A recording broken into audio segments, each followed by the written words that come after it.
Hola gente, pues acá andando por Miraflores pues me encuentro con un parque pequeño con una de las figuras más importantes y polémicas también de la historia del Perú y también de Bolivia, el mariscal Andrés de Santa Cruz, el mariscal de Cepita.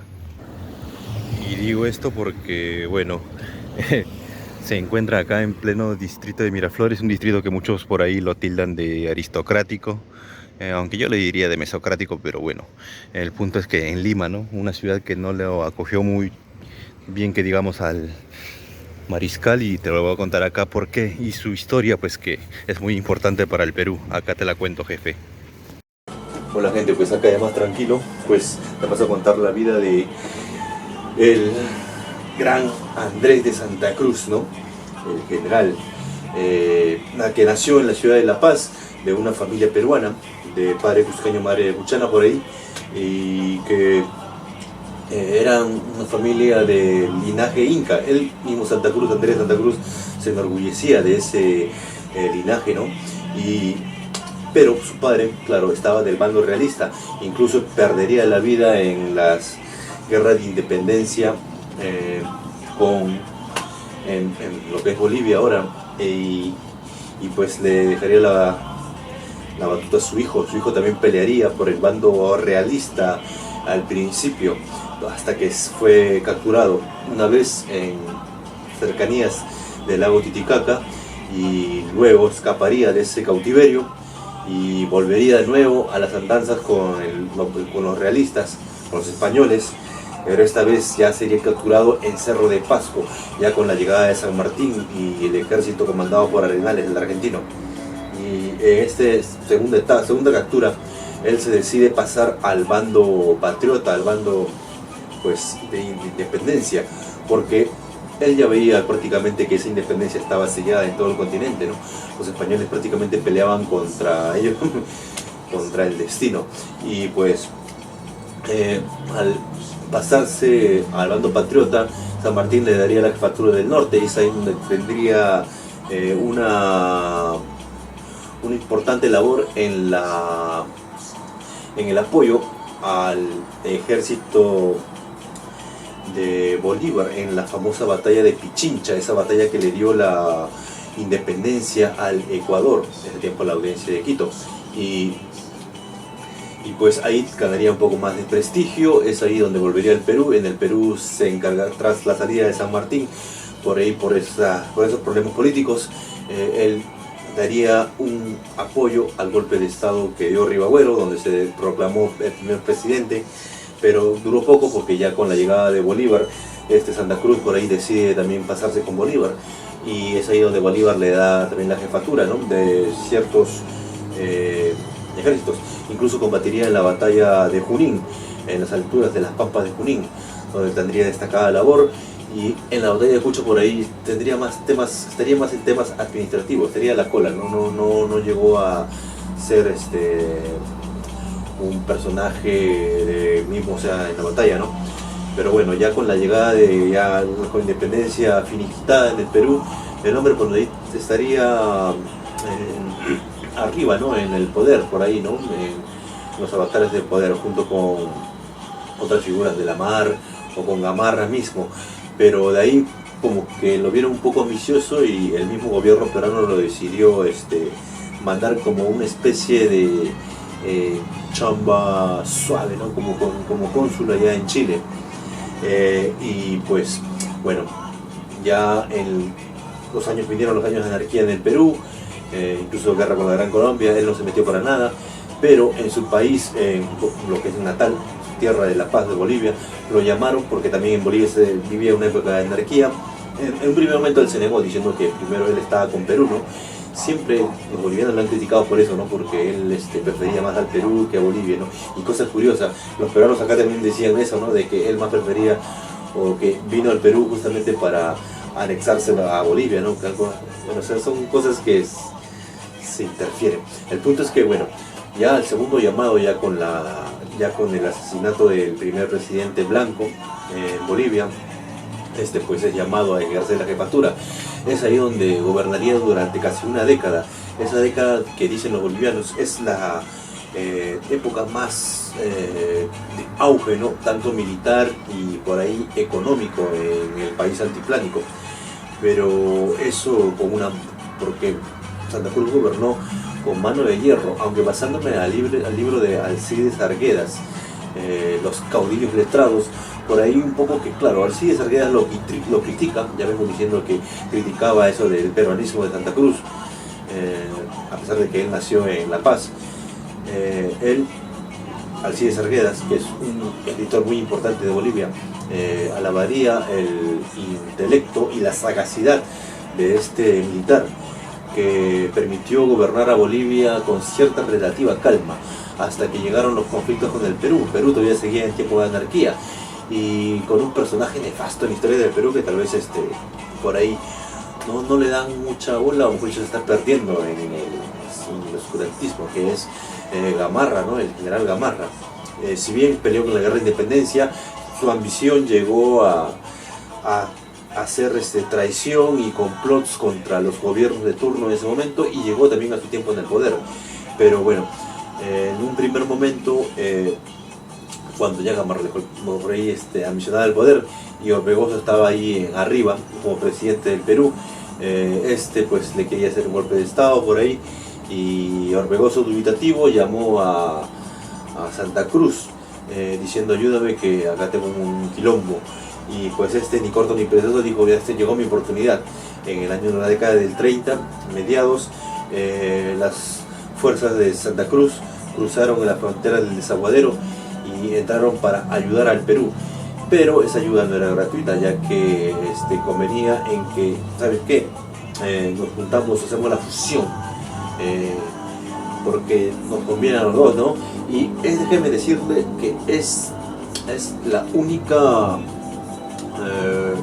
se puede decir, el único intento en el continente sudamericano de verdadera cohesión, ¿no? De verdadero panamericanismo. Llámese, a pesar de que vivían en esos tiempos convulsos de revoluciones y de independencia, porque recuerden que Ecuador también se desintegraría o se alejaría de la Gran Colombia y bueno, Venezuela, y no hablar del sur acá del Uruguay, ¿no? Que también se independizó prácticamente, buscó su propio rumbo, ¿no? Aparte de la Argentina y Brasil. Ese fue el único intento, ¿no? Otro intento fue en Centroamérica, pero esa es otra historia. Un punto que Santa Cruz buscó la confederación y ahí nació, ¿no? Lo que fue el proyecto de la Confederación Perú-Boliviana, que de veras con Perú y Bolivia tenemos mucho en común, y bueno, en ese punto hay que darle crédito a Santa Cruz, pero muchos acá, sobre todo en Perú y también en Bolivia, estuvieron en desacuerdo. Pues pueden creerlo, cosas de locos, ¿no? Que, o sea, tú prefieres tener un país de 1 millón de kilómetros cuadrados o un país de 2 millones. No, yo soy chico, quiero ser 1 millón, no, yo no quiero quedarme contigo. Algo loco, ¿no? Santa Cruz tuvo en el Perú a sus más fervorosos enemigos, a la élite limeña, y cuando hablo de élite limeña podría citarte muchos personajes, entre ellos Felipe Pardo de Aliaga, ¿no? El famoso poeta, pero que de poeta, bueno, era una copia española, ¿no? Y a muchos otros más, ¿no? Que entre ellos el más ferviente era Salaverry, que incluso en ese momento él fue uno de los más feroces opositores de Orbegoso. Y pues al momento de Santa Cruz cruzar la frontera, pues la guerra era inevitable contra Salaverry, ¿no? Iban a chocar en Arequipa, justamente. Es ahí donde más sagaz Santa Cruz esperaría a Salaverry, ¿no? Después de las acciones que había hecho por el camino, los arequipeños estaban muy molestos con Salaverry, porque aparte que Salaverry les había declarado la guerra a muerte a los arequipeños. Y pues llegando a la batalla, la suerte se decidió por las fuerzas arequipeñas y Santa Cruz, ¿no? Y atraparía al general Miller, un personaje también que está muy olvidado, muy justamente olvidado en la historia del Perú. Atraparía a Salaverry y le diría: ¿sabes qué? Ya fuiste, te llevamos, te rindes, pero ya te perdonamos. Ya, pues si lo llevó. Pero Santa Cruz dijo no, que si lo dejamos vivo, pues por los crímenes que ha hecho, pues va a ser una nueva revolución, y pues lo mandó fusilar. Una decisión tal vez muy lamentable, que conllevó a que los peruanos, sobre todo la mayoría de ese tiempo militares, se quejaran o de ahí le dieran la vuelta, ¿no? Y algunos tan patriotas entre ellos vengo diciendo Felipe Pardo de Aliaga, se fueron a Chile, y en Chile llamaron pues a los chilenos, ¿no? Como diciendo, yo no peleo mis guerras, pero por favor ayúdame, ¿no? Y los chilenos ni cortos ni perezosos, como veían una amenaza a la Confederación, sobre todo económica, porque Santa Cruz, a pesar de que tenía enemigos en Lima, él quería que el puerto del Callao sea el puerto preponderante en todo el Pacífico, ¿no? Sudamericano. Pero los chilenos querían que Valparaíso siguiera con ese estatus, ya que recuerden que Perú está en anarquía, ¿no? Y pues los chilenos enviaron una fuerza expedicionaria, liberadora, junto con los peruanos, entre ellos Castilla, que algunos dicen el mejor presidente del Perú, pero fue el que le dio las llaves del Perú a Chile prácticamente para que coronaran su ambición años más tarde con la Guerra del Pacífico. Pero bueno, la historia data que esa expedición de Blanco Encalada, luego de cruzar de Islay hasta Arequipa, prácticamente fue rodeada, ¿no? por todos lados, y digamos, y ellos, el ejército nunca vencido, antes de dar pelea, pues prácticamente se rindió, justamente también porque Santa Cruz no quiso tampoco molestarse más con los chilenos y con los argentinos sobre todo, que también estaban molestando por el sur, y pues a le dijo, o sea, tuvimos un tratado y a ustedes se van a su país con todas sus armas y no pasó nada, ¿no? Paz y amor. Pero ni bien los chilenos se embarcaron por su país, dijeron, no, a este tratado lo rompemos, ¡plá! Y vinieron de nuevo, pero esta vez con más peruanos apoyándolos a su favor, ¿no? Y es ahí donde pues Santa Cruz perdería la guerra, ¿no? Sobre todo en la batalla de Yungay, ¿no? Una batalla que no es muy conocida acá en peruano, ¿no? Pero en Chile lo pone como si fuera el inicio de su nacionalidad, ¿no? Cosa curiosa, pero a la final la mayoría de las fuerzas que pelearon ese día eran fuerzas peruanas, ¿no? O sea, era una fuerza combinada, peruano-chileno, pero había más peruanos que chilenos, eso sí hay que recalcar.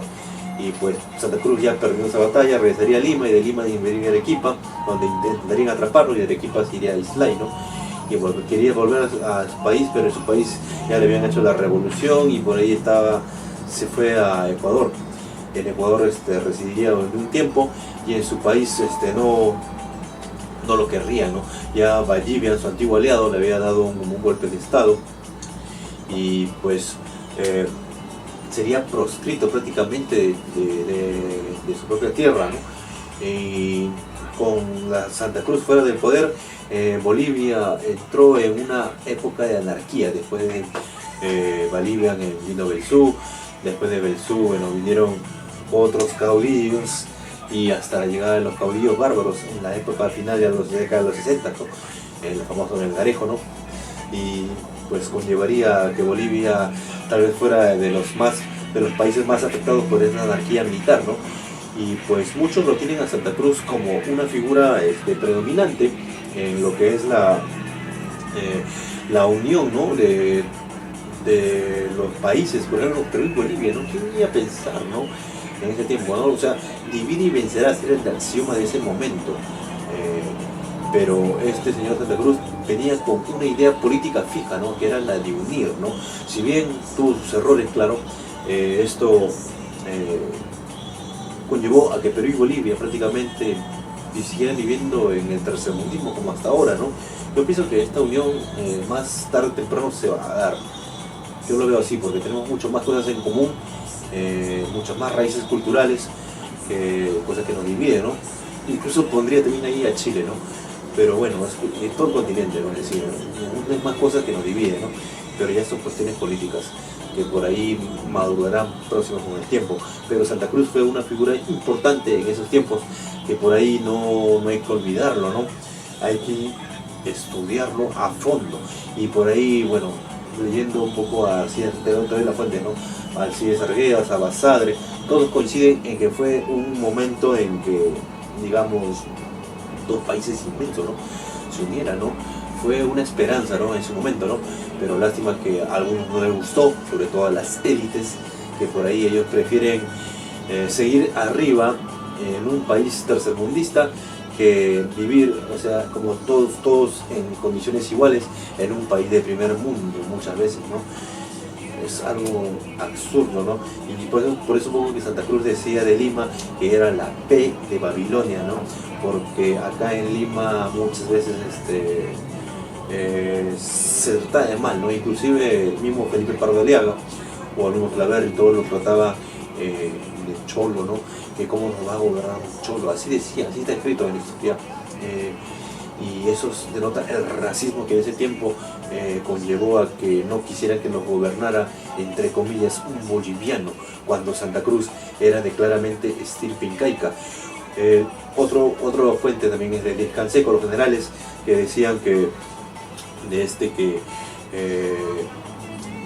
Santa Cruz venía con el resentimiento, que era un resentido que odiaba a los limeños por ser blancos, ¿no? Algo muy absurdo en eso, si no coincido con los generales Diez Cansecos, sobre todo Francisco, el que dijo eso, porque viniendo de un linaje noble inca, Santa Cruz, y con ese rango militar, yo no veo ninguna forma de envidia o de resentimiento o no sé, de acomplejamiento, ¿no? Yo lo veo más bien a Santa Cruz muy por encima de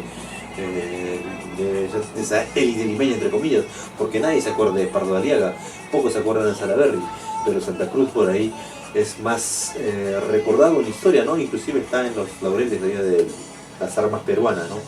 Y por eso, gente, esa es mi recomendación, pues, amigo, leer la vida de este generalísimo, el generalísimo Santa Cruz. Y gente, pues sin más que decirte, nos vemos en otro video. Hablamos, gente.